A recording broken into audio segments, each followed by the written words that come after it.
Good morning everyone, જય શ્રી કૃષ્ણ. ધોરણ 8 વિષય ઇંગ્લિશ. એમાં આજે આપણે ગ્રામરનો એક નવો ટોપિક શીખવાના છીએ, ધ સિમ્પલ પાસ્ટ ટેન્સ, એટલે કે સાદો ભૂતકાળ. તો ચાલો જોઈએ એમાં. ધ સિમ્પલ પાસ્ટ ટેન્સ, સાદો ભૂતકાળ. એમાં ટુ બીના ભૂતકાળના રૂપો, એટલે કે આઈ સાથે શું આવશે, પછી વી સાથે શું આવશે, એ આપણે શીખવાનું છે. તો ટુ બીના વર્તમાન કાળના ક્રિયાપદો આપણે શીખતા હતા ને, જ્યારે વર્તમાન કાળને ચલાવ્યું ત્યારે, કે એના વર્તમાન કાળના ક્રિયાપદો છે એમ ઇઝ આર. હવે ટુ બીના ભૂતકાળના કયા છે, તો કે વોઝ અને વેર છે. તો આઈ છે તો એની સાથે વોઝ આવશે, પછી આઈનું બહુવચન વી છે તો એની સાથે વેર આવશે, પછી યુ સાથે પણ વેર આવશે, યુ સાથે વેર આવશે. હી સી ઇટ ત્રીજો પુરુષ એકવચન છે તો એની સાથે વોઝ આવશે અને ધે સાથે વેર આવશે. એવી જ રીતે ટુ હેવ ના ભૂતકાળના રૂપો આપણે શીખવાના છીએ. તો એમાં ટુ હેવ છે એનો ભૂતકાળ શું થશે, તો કે હેડ થશે. તો આઈ સાથે હેડ, વી સાથે પણ હેડ, યુ સાથે હેડ, યુ સાથે હેડ, હી સી ઇટ ત્રીજો પુરુષ એકવચન એની સાથે પણ હેડ અને ધે સાથે પણ હેડ. આટલી સમજ પડી ગઈ. હવે જો એક્ઝામ્પલ આપણને આપેલા છે. એમાં ફર્સ્ટ એક્ઝામ્પલ છે શીતલ કુક્સ ફૂડ. તો આ વાક્ય કોઈ મને કહેશે કે કયા કાળનું છે, તો કે આ વાક્ય છે એ વર્તમાન કાળનું છે. કઈ રીતે ખબર પડે, તો કે ક્રિયાપદની પાછળ એસ પ્રત્યય લાગેલો છે એટલે આપણને સમજ પડે કે આ વાક્ય છે એ કયા કાળનું છે, તો કે વર્તમાન કાળનું છે. હવે આપણે એને ભૂતકાળમાં ફેરવવું હોય તો કઈ રીતે આવશે, જોઈએ એક એક્ઝામ્પલ લખી દઉં છું. Sheetal cooks food. હવે આ તમારે ભૂતકાળમાં ફેરવવું તો કઈ રીતે આવશે, તો કે શીતલ કુક ધ ફૂડ. અહીંયા શું આવી ગયું, તો ક્રિયાપદને ઈડી વાળું રૂપ લાગી જાય. ઈડી પ્રત્યે લાગે એટલે ભૂતકાળનું રૂપ બની જાય. આટલી સમજ પડી. હવે જો બીજો એક્ઝામ્પલ જોઈએ. Ratan writes a letter. જો સેકન્ડ એક્ઝામ્પલ છે રતન writes a letter. ભૂતકાળમાં ફેરવવું હોય તો કઈ રીતે આવશે, રતન wrote a letter.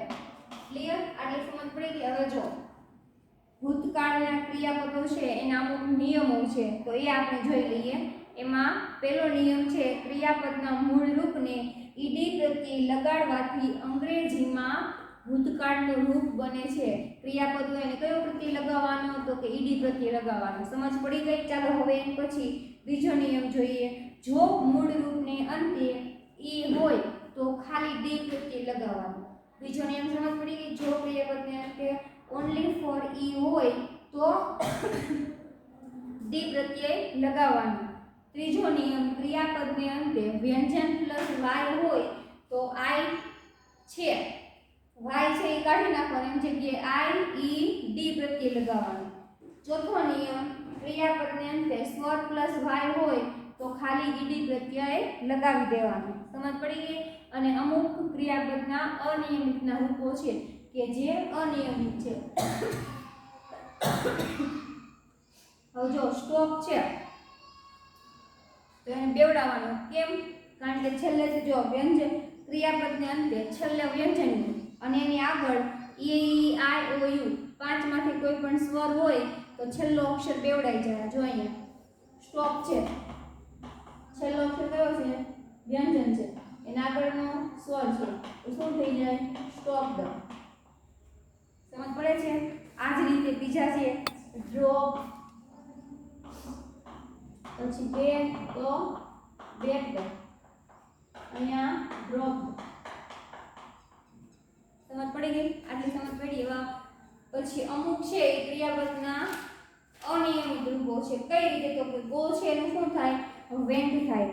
પછી સ્ટેન્ડ નું તો કે સ્ટૂડ થાય, ગીવ નું ગેવ થાય, સીટ નું સેટ થાય, સી નું સો, ફેલ નું ફેલ, પછી સિંગ નું સેમ, રન નું રેન, ડ્રિંક નું ડ્રંક, ટીચ નું ટોટ, મેક નું મેડ, ફાઇન્ડ નું ફાઉન્ડ, સેલ નું સોલ્ડ, સાઇન નું સોન, હિયર નું હર્ડ, લર્ન નું લર્ન, ટેલ નું ટોલ્ડ, સે નું સેડ, કમ નું કેમ, ટેક નું ટુ, સ્વિમ નું સ્વામ, પછી રાઇટ નું રોડ, ડ્રે નું ડ્રો નું ડ્રગ, રાઇટ નું રોડ, રિંગ નું રેન, ફ્લાય નું ફ્લ્યુ, થ્રો નું થ્રુ, બિગિન નું બિગન, થિંક નું થોટ, પછી ગ્રો નું ગ્રીવ, ઈટ નું એટ, સ્લીપ નું સ્લેપ, વિયર નું રોટ, રાઇઝ નું રોઝ, સ્ટેન્ડ નું સ્ટૂન. અમુક છે આ બધા મેં તમને જે ક્રિયાપદો વાંચીને સંભળાવ્યા ને એ બધા ક્રિયાપદો કેવા છે તો કે અનિયમિત ક્રિયાપદો છે. હવે જો અમુક નિયમિત ક્રિયાપદો છે ને એ ભૂતકાળમાં પણ એ જ રહે અને વર્તમાન કાળમાં પણ એ જ રહે. તેવા જો કટ છે તો એનું વર્તમાનમાં કટ જ રહે, ભૂતકાળમાં પણ કટ જ રહે. એ રીતે રીડ છે, પુટ છે, શર્ટ છે એ બધાના ભૂતકાળના અને વર્તમાનના બંનેના ક્રિયાપદો સેમ છે. સમજ પડી ગઈ? હવે જો આના ઉપર પછી આપણે ડબલ ક્વેશ્ચન બનાવતા શીખવાનું છે કે જે આપણે વર્તમાન કાળમાં શીખી ગયા છીએ. સમજ પડે છે? પણ આપણે ભૂતકાળમાં શું ધ્યાન રાખવાનું છે તો કે ભૂતકાળમાં આપણે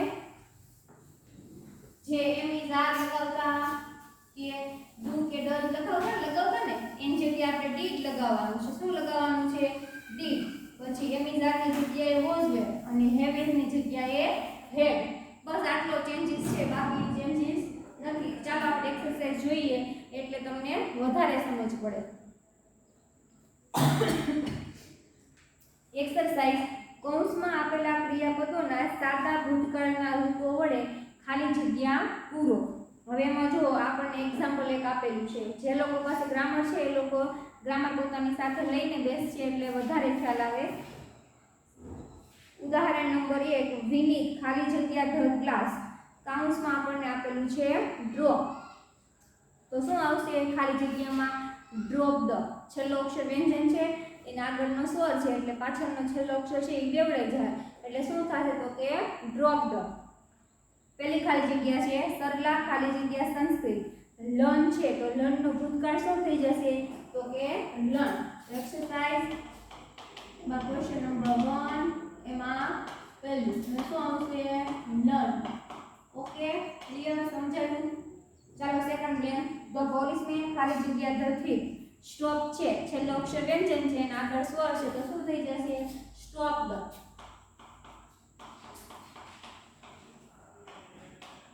થર્ડ નૈના ખાલી જગ્યા લેટર. રાઈટ છે, રાઈટ નું ભૂતકાળ રોડ. તો સ્ટુડન્ટ્સ ખાલી જગ્યા સોંગ. સિંગ નું શું થઈ જાય?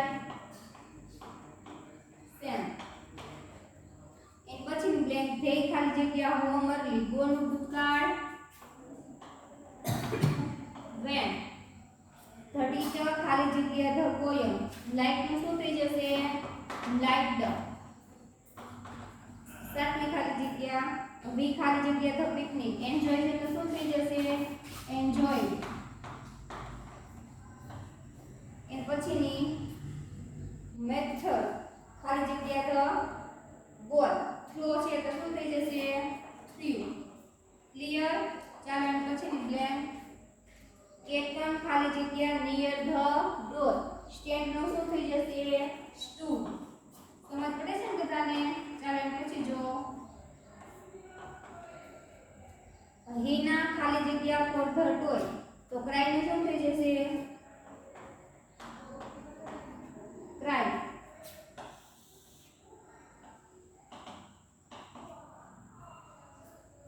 કૌંસમાં આપેલા શબ્દોનો ઉપયોગ કરી પ્રશ્નોના ઉત્તર લખો. એટલે કૌંસમાં જે શબ્દ આપેલો છે એનો ઉપયોગ કરીને આપણે જવાબ લખવાના છે. તો જુઓ example when did Mayur come home. Mayur ઘરે ક્યારે પાછો ફરે છે તો એટ 5 o'clock. તો શું આવશે? મયુર કેમ હોમ એટ 5 o'clock. ક્લિયર? ચાલો હવે જોઈએ આપણે question. First what did mister Desai buy. Mister દેસાઈએ શું ખરીદ્યું? તો બુક્સ. તો શું આવશે? Mister Desai bought books.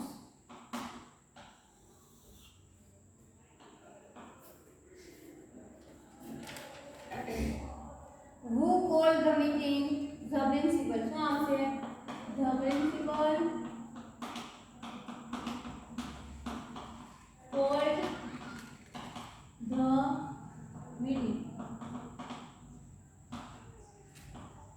ત્રીજી, how much money did he collect? તેને કેટલા પૈસા ભેગા કર્યા? તો 1000 rupees. તો શું આવશે? He collected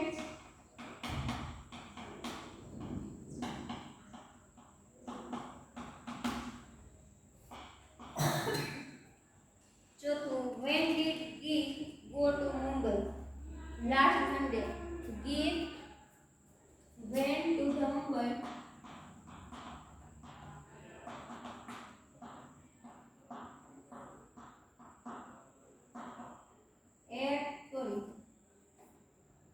last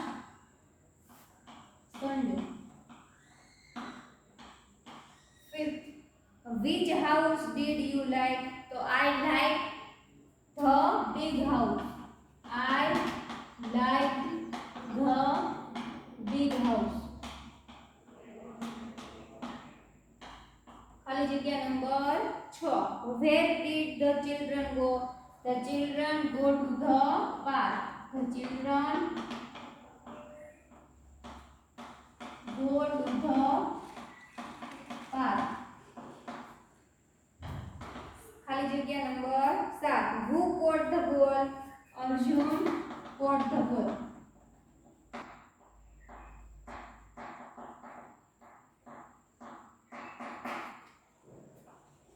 खाली जगह sorry question number 8. Which game did Sital play? Sital played badminton.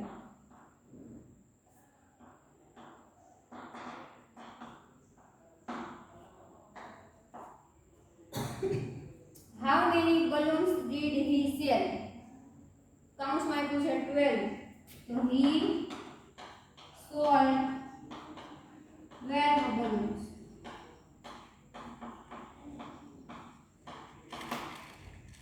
And last one. What did the teacher teach? A new lesson. So how say the teacher taught new lesson. Okay clear second question में ચાલો હવે જોઈએ આપણે third question રેખાંકિત શબ્દો ઉત્તરમાં મળે તે રીતે પ્રશ્ન વાક્ય બનાવીને લખો લીટી કરેલા જે અંડરલાઈન કરેલા વર્ડ છે એ આપણને જવાબમાં મળે એ રીતે આપણે WH ક્વેશ્ચન બનાવવાના છે સમજ પડી ગઈ તો જો Richa draw a picture yesterday તો પિક્ચર ને યસ્ટરડે નીચે લાઈન કરેલી છે અંડરલાઈન કરેલી છે સમજ પડે છે તો પિક્ચર છે તો રીચાએ શું દોર્યું ગઈકાલે રીચાએ ગઈકાલે શું દોર્યું તો પિક્ચર જવાબ મળ્યો તો પ્રશ્ન શેનાથી પૂછ્યો તો કે વોટ થી પ્રશ્ન પૂછીએ એટલે જવાબમાં આપણને અ પિક્ચર મળશે અને રીચાએ ક્યારે પિક્ચર દોર્યું તો કે ગઈકાલે તો જવાબ શું મળ્યો તો કે ગઈકાલે શેનાથી પ્રશ્ન પૂછ્યો તો કે when થી પ્રશ્ન પૂછ્યો એટલે જવાબ શું મળ્યો તો કે ગઈકાલે ક્લિયર ચાલો જોઈએ પહેલું ભરત wrote a letter last week ભરત છે એટલે હું થી બનશે પછી a letter એટલે કે શું લખ્યું તો કે લેટર લખ્યો what થી પ્રશ્ન બનશે અને લાસ્ટ વીક ક્યારે તો કે ગયા અઠવાડિયે એટલે ક્યારે શેનાથી પ્રશ્ન પૂછવાનો તો કે when થી પ્રશ્ન પૂછવાનો ફર્સ્ટ ક્વેશ્ચન who થી who wrote letter last week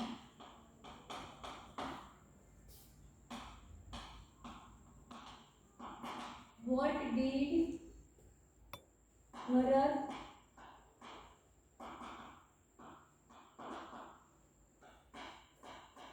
write last week when did Bharat write a letter.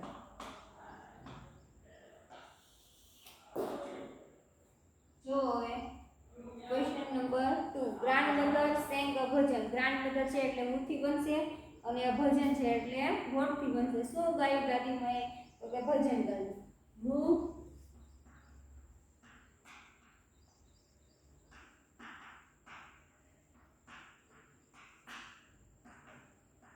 what did grandmother sing clear ચાલો એન્ડ પછી થર્ડ દર્શન gave a speech in the morning તો દર્શન છે તો શેથી વાક્ય બનશે ભૂથી બનશે who gave a speech in the morning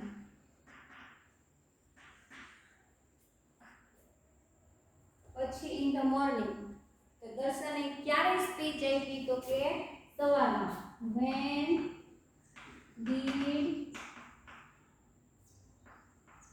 દર્શન give a speech fourth one mother went to the market yesterday mother છે એટલા માટે બુથી બનશે પછી to the market તો મમ્મી ગઈકાલે ક્યાં ગયા હતા તો કે where થી બનશે જગ્યા દર્શાવે છે એટલા માટે પછી yesterday ક્યારે ગયા હતા તો કે ગઈકાલે ગયા હતા તો when થી પછી where થી અને who થી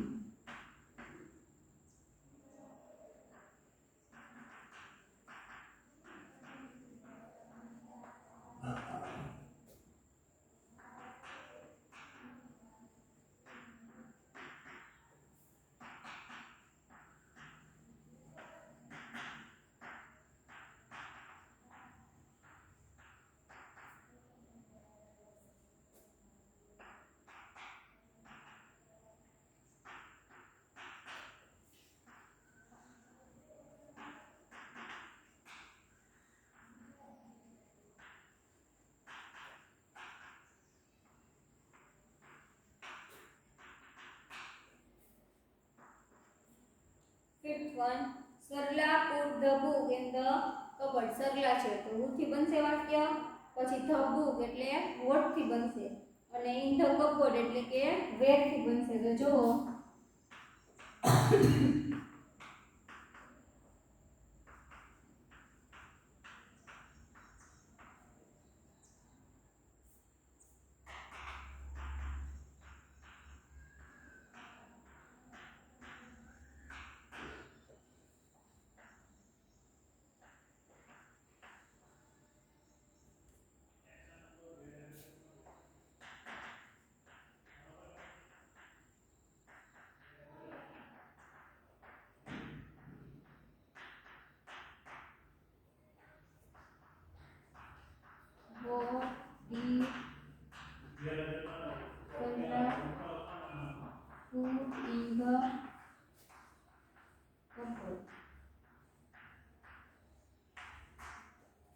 સમજાઈ ગયું ચાલો હવે પછી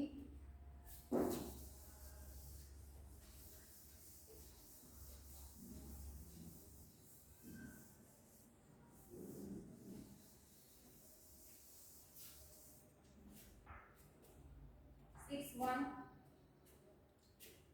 The teacher said in the hall in the morning. The children છે તો children માટે who થી બનશે in the hall એટલે કે ક્યાં બેઠા છે તો કે હોલ માં બેઠા છે એટલે where થી બનશે અને in the morning ક્યારે બેઠા છે તો કે સવારમાં બેઠા છે એટલે શેથી બનશે when થી બનશે.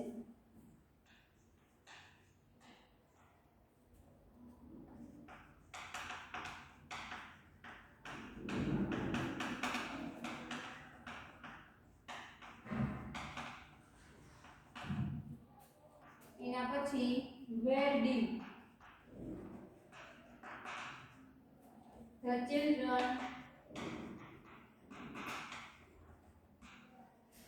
sit in the morning.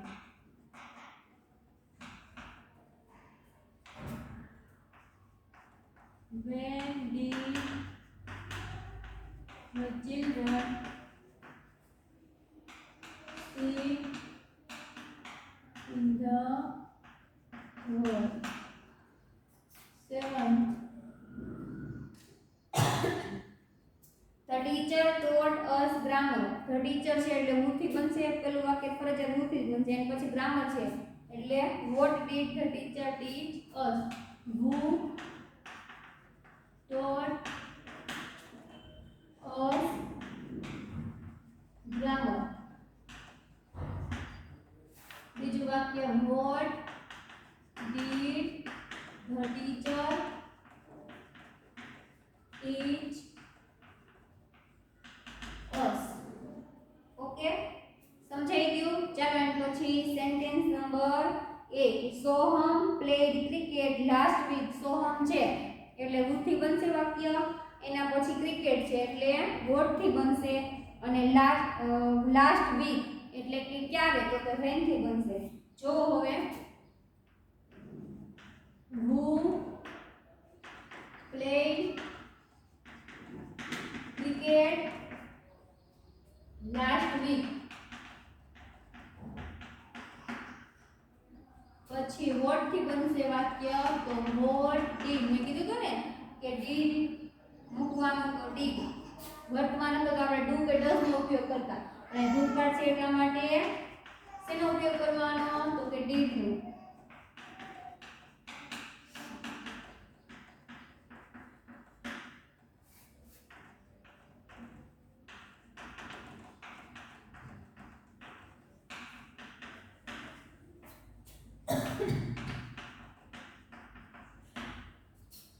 Ninth one. They bought a new car last month. New car છે એટલે what આવશે શું ખરીદ્યું તો કે new car ક્યારે ખરીદ્યું તો કે last month એટલે what થી અને when થી બનશે what did they buy last month? When did they buy a new car? Okay clear સમજાઈ ગયું બધાને ચાલો હવે પછી એના પછી last one Mohan went to Surat last month Mohan છે એટલે who થી બનશે પછી to સુરત એટલે કે ક્યાં તો કે where થી બનશે અને ક્યારે તો કે લાસ્ટ મંથ ગયા મહિને એટલે when થી બનશે who went to Surat last month. Okay, clear? ચાલો એમ પછી where did Mohan